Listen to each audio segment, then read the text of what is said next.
ইসরায়েলের দক্ষিণাঞ্চলীয় একটি শহরে অতর্কিতভাবে ড্রোন হামলা করেছে ইয়েমেনের হুতি গোষ্ঠী।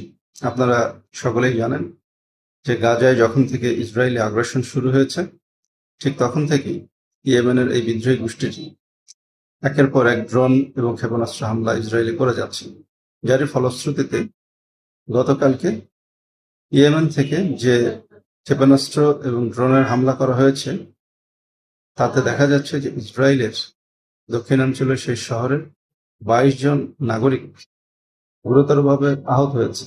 এর মধ্যে 2 জনের অবস্থা আশঙ্কাজনক, বাকিদেরও চিকিৎসা চলছে। এই হামলার জবাবে ইসরায়েল থেকে বলা হয়েছে যে ইয়েমেনের হুতি গোষ্ঠীর জন্য চরম জবাব অপেক্ষা করছে।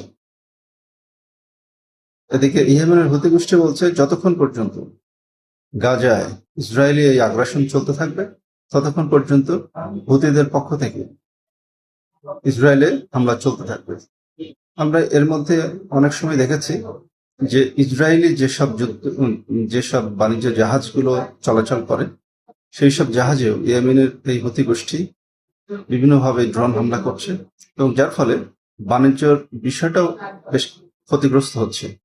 এখন দেখার বিষয় ইসরায়েল এটিকে কিভাবে জবাব দেয়। ধন্যবাদ।